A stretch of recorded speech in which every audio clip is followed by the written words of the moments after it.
A building does not simply die, it is murdered. It is murdered by 1,000 cuts, 1,000 compromises, 1,000 moments of deliberate, calculated greed. On June 29, 1995, the Sampoong Department Store in Seoul was a living cathedral of commerce, a 5-story monument to South Korea's newfound prosperity. It was filled with light, with music, with the hum of 1,000 lives intersecting in the pursuit of the mundane. Shoppers chose vegetables for dinner. Employees folded sweaters. Children begged for ice cream. Then at 5:57 p.m. the music stopped. The building took one final shuddering breath, and in less than 20 seconds it ceased to exist. In its place was a tomb of pancaked concrete and twisted steel, a gaping wound in the heart of a city. How does a symbol of national pride become a mass grave? How does a structure designed to welcome thousands become an instrument of their demise? The answer is not found in an act of God, in an earthquake, or in a terrorist's bomb. The answer is found in paperwork, in blueprints, in quiet handshakes in back offices, and in the chilling arithmetic that places profit above human life. The story of the Sampoong collapse is not the story of an accident. It is the anatomy of a crime, a forensic examination of a system that allowed a monster to be built of glass and steel and then fed it a steady diet of shoppers and employees for 8 years, all while knowing it was designed to fail. Before the dust even settled, the final horrific ledger was already written. 502 people were dead. 937 were grievously injured. For 19 days, a nation would hold its breath, listening for signs of life beneath the rubble, while the world would ask a single haunting question: how was this allowed to happen? This is not merely an inquiry into structural failure. It is an exploration of moral collapse. It is a story about the fragility of the systems we build to protect ourselves and the terrifying ease with which they can be dismantled by arrogance and avarice. What do we owe the dead? We owe them the truth. We owe them an unflinching look at the chain of decisions, each one a link forged in corruption that led directly to the moment the floors gave way. We must trace the pathology back to its source, to the very conception of a building that was, from its first day on the drawing board, a catastrophe waiting to happen. The genesis of the nightmare began not with malice but with ambition. Its architect was Lee Jun, a man forged in the crucible of post-war Korea. He was a former officer in the Korean Central Intelligence Agency, a man who understood power, discipline, and the relentless drive of his nation's Bali, hurry culture. South Korea was pulling itself from the ashes, building a modern economic miracle at a breakneck pace. Lee Jun, having already built a successful construction and real estate empire, saw himself as a titan of this new era. He wanted a legacy, a monument not just to his own success, but to the gleaming, prosperous future of Seoul itself. He was not a cackling villain from a fable. He was something far more common and far more dangerous. A man who believed his will was stronger than the laws of physics. He chose his location with a developer's eye. It was a plot of land in the newly affluent Seocho district, a former landfill repurposed for the city's expanding elite. The symbolism was stark, though lost on its creator. A palace of luxury was to be erected upon a foundation of refuse. The original plans, submitted and approved in 1987, were for a modest 4-story residential apartment building. The blueprints were sound. The engineering was conventional.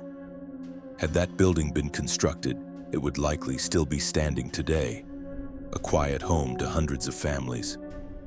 But Lee Jun's ambition was not quiet.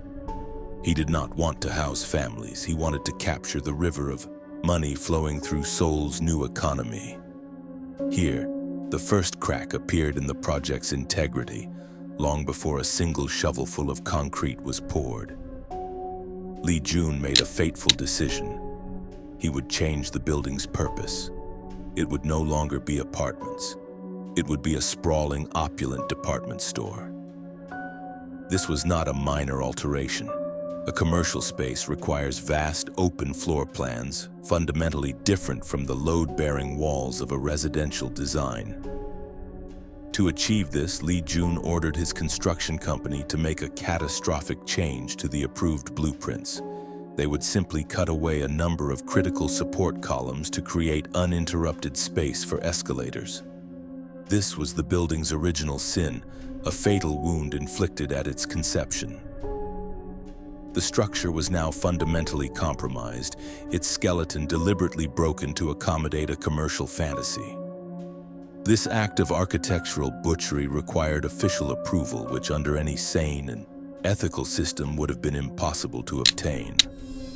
But Lee Jun operated within a system where regulations were merely suggestions, and inspectors' signatures were commodities to be purchased. He bribed a series of city officials, paying them to look the other way, to sign the papers, to stamp their approval on a design they had to have known was dangerously flawed. This was the enabling condition, the fertile soil in which the atrocity could grow. It was not just one man's greed, but a conspiracy of it. The regulators, the zoning officials, the city planners, they became accomplices. The culture of crony capitalism, which had fueled the nation's rapid growth, now provided the perfect cover for building a death trap.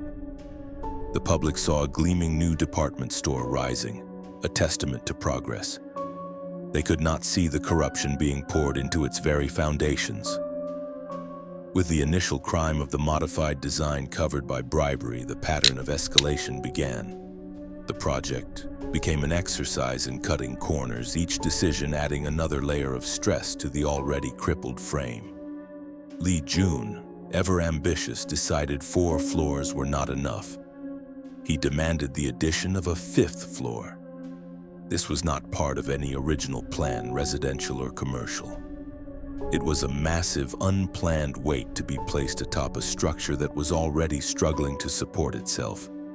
Initially, this 5th floor was intended to house a roller skating rink, which would have subjected the building to constant dynamic vibrations. Even the contractors balked at this, forcing a change. The compromise was, in a terrible irony, even worse. The 5th floor would house 8 heavy traditional Korean restaurants, which required thick concrete floors embedded with hot water pipes for ondol heating, adding immense dead load, a constant crushing weight, far exceeding the building's design specifications. The machinery of evil was now fully engaged, operating with the cold logic of a factory assembly line. But instead of producing goods, it was producing risk. The construction itself was a catalog of malfeasance. The support columns, already too few, were made even weaker. The original blueprints called for columns 800 millimeters in diameter with 16 strands of rebar for reinforcement. The builders, under pressure to maximize retail space, reduced them to 600 millimeters and used only 8 strands of rebar, effectively halving their load-bearing capacity. The concrete itself was substandard, mixed with more seawater or of a lower grade to save money. The method of construction for the floor slabs was a cheaper, faster technique known as flat slab construction. This method, while not inherently unsafe, requires specific reinforcements around the columns, known as drop panels or shear collars, to prevent the columns from punching through the slab under stress. These were omitted. The building was a house of cards, built by men who were either criminally ignorant of the consequences or simply did not care. The psychological landscape of the Sampoong executives, led by Lee Jun and his son Lee Han-sang, was a fortress of arrogance. They inhabited a world where wealth conferred infallibility. Warnings were not treated as vital data, but as personal insults or impediments to profit. They had built an empire. They had bent the city's regulations to their will. They had come to believe they could bend the laws of physics as well. Inside this bubble of self-deception, the building was not a public trust, a space filled with human beings. It was an asset, a line item on a balance sheet, a machine for generating revenue. This profound compartmentalization allowed them to see the growing cracks in their creation not as harbingers of doom, but as cosmetic blemishes to be patched over and ignored. They were not evil in a theatrical sense. They were something more chilling, profoundly, banally indifferent to the lives of others. There were near discoveries, tragic what-if moments where the disaster could have been averted. Years before the final collapse, large, ominous cracks began to appear in the ceilings and floors, particularly on the 5th level. Employees reported them to management. Customers noticed them. The building groaned and shifted, giving every possible warning. An outside engineering firm was hired to inspect the structure and delivered a stark report. The building was unsafe. Their recommendations were unequivocal. Major structural repairs were needed immediately. The response from Sampoong's management was the ultimate act of cynical denial. Instead of closing the store and fixing the problem, they simply moved high-end merchandise away from the most visibly damaged areas to prevent financial loss. They silenced the whistleblowers, dismissed the reports, and ordered superficial cosmetic repairs. They chose to hide the symptoms of the disease rather than cure it, all while keeping the doors open and inviting the public inside. The clock was ticking down, and the men in charge were actively covering its face. On the day it fell, the Sampoong Department Store was at its zenith. The Pink Palace, as it was known, was a landmark, a destination. It represented the pinnacle of Seoul's consumer culture. On that Thursday afternoon in late June, the 5 floors were bustling with an estimated 2,500 people. The air was filled with the sounds of a thriving commercial hub, the chime of cash registers, the chatter of friends meeting for lunch, the distant music piped through unseen speakers. The building was performing its function perfectly, its vibrant interior a perfect mask for the structural death spreading silently through its concrete bones. The contrast was absolute, a scene of total oblivious normalcy unfolding within a structure that was, in engineering terms, already collapsing in slow motion. The public face was one of stability and luxury. The private reality was one of imminent, catastrophic failure. The victims were not statistics. They were individuals caught in the crossfire of a war waged by greed. Lee Yoon-young, an employee in the children's clothing department, was looking forward to her day off. Kim Ji-yoon, a university student, was shopping for a gift for her father. In the basement supermarket, mothers were picking out groceries, planning meals that would never be cooked. They were invisible only in the sense that their humanity was invisible to the men who had built their tomb. They were selected not by malice, but by the random chance of being in the wrong place at the wrong time. A time and place made fatal by years of deliberate choices. Their lives, dreams, and futures were the collateral damage in a relentless pursuit of profit. They trusted the building. They trusted the regulations that were supposed to protect them. Their trust was profoundly and fatally misplaced. Society in many ways looked away. The Sampoong collapse did not happen in a vacuum. It was the product of a specific time and place, the era of South Korea's miracle on the Han River. The nation's gaze was fixed firmly on the future, on growth, on gleaming new skyscrapers and symbols of modernity. A culture of cronyism and a weak regulatory environment meant that powerful men like Lee Jun were often seen as heroes of industry, not potential criminals. The public assumed that a building so prominent, so central to the city's image, must be safe. The warnings from engineers remained private documents filed away in corporate offices. The complaints from employees were whispers, easily dismissed. The cracks in the walls were just cracks. This collective blindness, born of optimism and a faith in authority, was the final permissive element. Many people knew something was wrong, but the system itself, from the corrupt officials to the deferential public, was designed to ignore them. The first true cracks in the facade of denial appeared on the morning of June 29, 1995. The building itself began to scream. Employees on the 5th floor arrived to find that cracks in the ceiling around a central support column, column 5E, had widened overnight to nearly 10 centimeters. Throughout the morning, loud, sharp bangs echoed from the roof, the sound of concrete and steel surrendering to unbearable stress. The vibrations were no longer subtle. The floor of the 5th level was visibly sinking. The building was entering its final death throes. The external pressure was no longer a theoretical engineering concept. It was a physical, audible, and terrifying reality. The structure was failing, and it was announcing its failure to anyone who would listen. This unavoidable evidence forced the hand of management. An emergency meeting was called that morning. The facility manager and the outside engineering consultants who were summoned delivered a message of pure panic. The building was in a state of imminent collapse. They begged, pleaded for an immediate and full evacuation. What followed was the story's most damning moment of internal pressure, the decision that sealed the fate of hundreds. Lee Jun and his executives, including his son, debated their options. An evacuation meant closing the store. Closing the store meant losing a day's revenue, a significant amount of money. Faced with a clear choice between human life and financial loss, they chose money.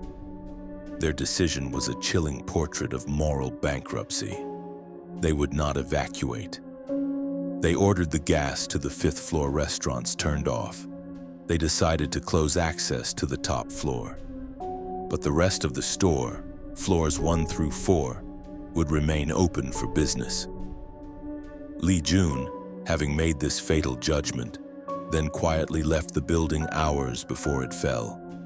The final breakthrough, the point of no return, came from one last act of incredible recklessness. On the roof sat 3 massive industrial air conditioning units weighing a combined 90 tons when filled with water. They had been installed directly over the weakened area around column 5E, adding a tremendous load the structure was never designed to hold. Because of the noise they made, residents in a neighboring apartment building had complained. So earlier that day, instead of using a crane to lift and move them, which would have been expensive and disruptive, workers had simply dragged them across the fragile roof on rollers. This act sent catastrophic vibrations through the already failing slab. The dragging motion fractured the roof, sending new fatal shear cracks propagating down through the structure. Column 5E, the epicenter of the failure, was now fatally wounded. The collapse was no longer a question of if, but when, and the when was now measured in minutes. At 5:52 p.m., 5 minutes before the end, the 5th floor ceiling began to sag precipitously. The building fell eerily quiet. Then at 5:57 p.m., column 5E failed completely. The machinery of evil had completed its work. The sound was not a crumble, it was a roar, a deafening explosion as the 5th floor slab punched through the 4th. A progressive pancaking collapse began, a chain reaction of unimaginable violence. Floor by floor, the south wing of the Sampoong Department Store devoured itself. In less than 20 seconds, 5 stories of concrete, steel, and human life were compressed into a pile of rubble just 2 stories high. A vast, choking cloud of gray dust erupted outwards, blanketing the neighborhood, silencing the city. For a moment, there was only shock and stunned disbelief. Witnesses stared at the empty space in the skyline, unable to process the sudden, violent absence of a landmark that had stood there just moments before. The revelation was absolute. The building had finally shown the world the truth it had been hiding for years. The accounting began almost immediately, a desperate and horrifying task. As rescue workers swarmed the site, beginning a grim 19-day search for survivors, forensic investigators began their own excavation into the cause. They did not have to look far. The evidence was not buried in secret files, it was visible in the wreckage. They found the support columns, sheared clean through with shockingly inadequate rebar. They found the floor slabs, devoid of the necessary shear collars. They found the substandard concrete that crumbled in their hands. The building itself was the primary witness, its mangled corpse a testament to the crimes committed against it. The story quickly shifted from a tragic mystery to a criminal indictment. Every piece of twisted steel, every shattered block of concrete told the same story. This was not a failure of materials, but a failure of morality. Confessions from the arrested construction contractors and company executives filled in the details, but the core truth was already lying exposed to the sky. The trial was a national spectacle, a reckoning for a country reeling from the exposure of its dark underbelly. Lee Jun, his son Lee Hun-sang, and a dozen accomplices, including the city officials who had accepted the bribes, were put on trial. The nation watched, hungry for justice, for accountability commensurate with the scale of the horror. What they got was a study in unrepentant arrogance. Lee Jun, the patriarch of the fallen empire, showed no remorse. In a statement that would become infamous, he declared, "The collapse of the department store is tragic, but it was also a loss to my company and my property. The customers who died also bear some responsibility for not leaving."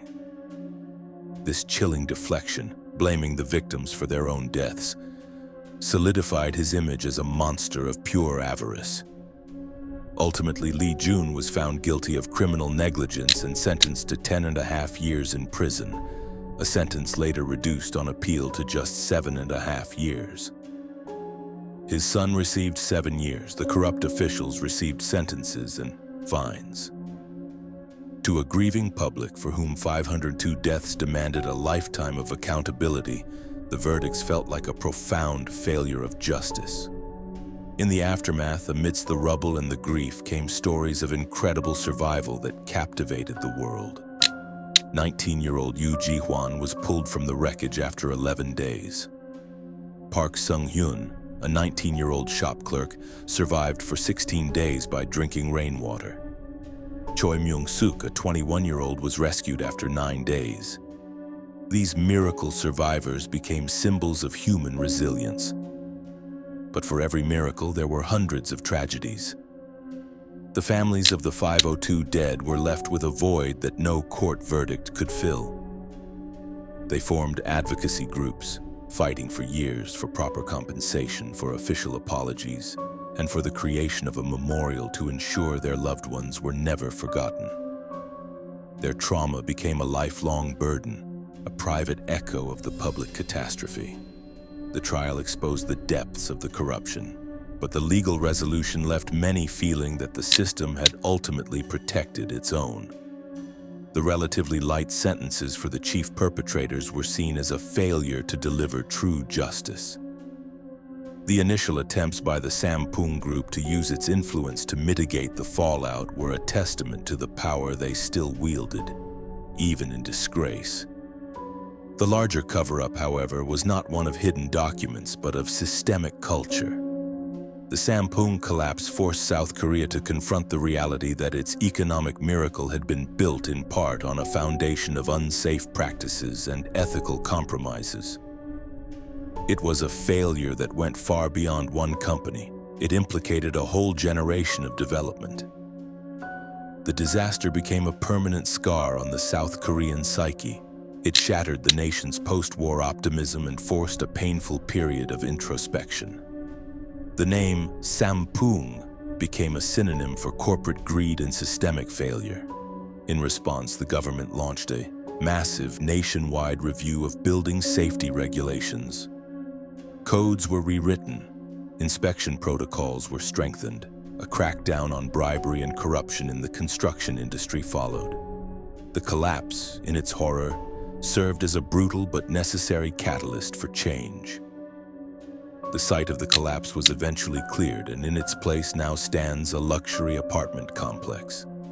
But the memory of what happened there is preserved in memorials and in the national consciousness. It is a ghost that still haunts the city of Seoul, a cautionary tale taught to every new generation of architects and engineers. In the end, the Sampoong Department Store was more than a building. It was a physical manifestation of an idea, the idea that profit is the only metric that matters. Its collapse was not an anomaly. It was the logical conclusion of that ideology. The concrete and steel did not fail on their own. They were ordered to fail by men in suits, by signatures on forms, by the quiet turning of blind eyes. The story stands as a terrible warning. The cracks that brought down Sampoong were visible for years, yet they were ignored. What cracks are we ignoring today in our own buildings, in our own systems, in our own societies? What disasters are being constructed right now, hidden behind a facade of normalcy and success? The final lesson of Sampoong is a somber one. The cost of willful ignorance is paid in human lives, and we owe it to the victims of the past to remain vigilant, to listen for the groans of the systems we build, and to never, ever value profit more than people.